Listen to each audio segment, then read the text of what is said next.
Olá, meus irmãos, graça e paz seja convosco. Lição de domingo, o título A Tenda do Encontro. Em algumas traduções, ela é chamada de tenda da congregação ou tenda da reunião. Quando você observa o tema, a expressão tema da ou tenda da congregação, subentende-se que era para o povo e Deus, ou seja, o encontro do povo com Deus.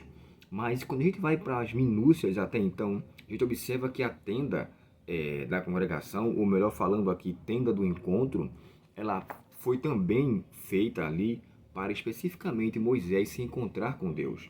E através do relacionamento que já estava bem estreito entre os dois, se fortificar e Moisés ter o que falar para o povo. Era através daquele local, chamado tenda da congregação ou tenda do encontro, que Deus falava e dava o seu parecer. Isso aqui, devemos levar em consideração que essa tenda, ela não deve ser confundida com o tabernáculo que Deus pediu lá em Êxodo capítulo 25. E me farão um santuário para que eu possa habitar no meio deles. Então, o tabernáculo que foi ali feito não é a tenda do encontro. Essa tenda do encontro foi feita de maneira provisória para que, enquanto a outra não estava pronta, eles pudessem ter alguém ou ter um ambiente para se encontrar com Deus. E me chama muito a atenção a maneira como Deus fala primeiramente dele, né? Nós falamos um pouco sobre isso na lição de ontem, que a expressão que é dada ali, onde Deus fala Senhor, Senhor, Deus compassivo, Deus dando a Moisés quem de fato ele é, porque a sua glória tem a ver com o seu caráter. E o caráter de Deus, ele é demonstrado pelo menos por uma parte de Deus, para se entender quão grande ele é. Quando ele fala assim, deixa-me ver a tua glória, e Deus responde para ele, farei passar por você toda a minha bondade. Então, a bondade de Deus é tão intensa, é tão imensa, que através daquela manifestação, o que está sendo dito depois, tem base no que ele é. O mesmo texto de João, capítulo 4, verso 8, né? Aquele que não ama não conhece a Deus, porque Deus é amor. E me permita falar aqui uma coisa. Aquele que não ama, muitos dizem que conhecem a Deus, mas fazem apologia à violência. Fazem apologia à morte de algumas pessoas. Eu tenho visto com tristeza, né, depois que aquele Richard foi morto, né, lá dos Estados Unidos, assassinado, algumas pessoas colocaram cada comentário terrível. E eu fico me imaginando o cumprimento de Mateus 24, verso 12, quando o próprio Jesus falou assim, e por se multiplicar a iniquidade, o amor de muitos esfriarão. As pessoas estão deixando de se relacionar com Deus. Enquanto mais se encontram distante de Deus, mais o mal em seu coração prevalece. Então, quando Moisés é chamado ali também, no livro de Números, capítulo 12, de meu servo, observe que nesse capítulo 33, Deus fala também sobre isso, o grau de relacionamento. Deixa eu ler para vocês aqui esse texto e chegar à conclusão da onde eu quero lhe mostrar. Êxodo capítulo 33, e o verso 7.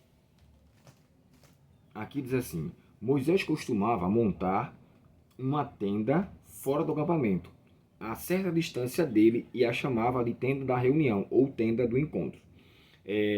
Quem quisesse fazer uma petição ao Senhor, ia até essa tenda. Então, quer dizer, como eu falei para vocês, todos os demais poderiam ir até lá, mas embora eles fossem até lá, não era uma prerrogativa só para eles também, ou só para Moisés, era para todos ali se reunirem. Sempre que Moisés se dirigia a essa tenda, todo o povo se levantava e permanecia em pé. Logo, verso 9, logo que Moisés entrava, uma coluna de nuvem que descia e ficava suspensa no ar. O verso 10 e o verso 10. Quando o povo via a nuvem e entrada na tenda, permanecia em frente à própria tenda e se curvava. Ali o Senhor falava com Moisés face a face, como quem fala com seu amigo. Depois Moisés voltava ao acampamento, mas o jovem Josué ficava ali. Me permita fazer um comentário aqui sobre essa expressão, face a face. Moisés nunca viu a Deus em sua essência, nunca viu de fato o rosto de Deus, mas o grau de intimidade, de relacionamento era tão grande que o próprio Moisés descreve como se estivesse vendo a face de Deus. Embora Deuteronômio, quando ele fala sobre Moisés, no final do capítulo 34, é dita que ninguém surgiu que fosse igual a Moisés, do qual Deus tivesse conversado com ele. E voltando aqui à expressão de Números capítulo 12, quando fala que Deus estava ali com Moisés, Arão e Miriam. Miriam e Arão vão até Deus questionar a prioridade, a suposta prioridade que Deus tinha dado. Só que aqui, irmãos, é interessante porque Deus fala que o nível de relacionamento que ele tinha com Moisés era diferente dos outros. Quando ele fala sobre isso em Números capítulo 12, ele fala assim, ó, eu tenho falado pelos profetas ou para os profetas através de sonhos e visões. Não é assim com o meu servo Moisés. Eu falo com ele diretamente.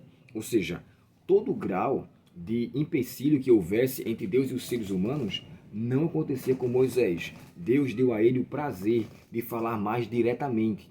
E não soube nenhum profeta, não soube nenhum intermédio. Era ele que falava com Moisés diretamente. Então, assim, diante disso, tanto no livro de Números capítulo 12, Josué capítulo 1, verso 2 e Hebreus 3, verso 5, esses textos falam de Moisés como meu servo, Deus dizendo sobre ele com essa importância. Mas aqui vem uma pergunta. Por que Deus pediu que Moisés armasse aquela tenda? Sabe, existem pelo menos ali dois motivos. O primeiro, a tenda foi armada fora do arraial. Então, assim como o povo estava distante de Deus, era necessário que fosse feito também uma distância bem considerável. Segundo ponto, a tenda foi construída para que Deus, ainda assim por sua graça e misericórdia, não deixasse de se comunicar com o povo, mesmo eles estando em condições de pecado. Lembra do texto de Isaías? Porque os vossos pecados causam separação entre mim e vós, e me impede que eu vos ouça. Isaías 59, verso 1 e verso 2. Então, assim, que eu e você tenhamos em casa um lugar de encontro com Deus, um lugar de encontro com a palavra, encontro com a sua presença, quer seja no seu quarto, quer seja na sala, mas em algum ambiente, escolha para você ter um encontro com Deus. Felizes aqueles que se encontram de fato com o Senhor, para que encontre no tempo exato graça e misericórdia em tempo oportuno. Vamos orar?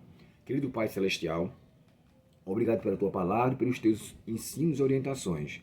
Ajuda-nos, ó Deus, a podermos crescer no conhecimento da Tua santa e boa palavra.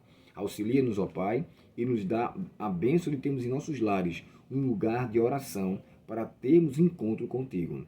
Te pedimos essas bênçãos, com perdão dos pecados, Senhor, e em nome de Jesus. Amém. Deus te abençoe e até o próximo estudo, se Deus quiser. Até logo.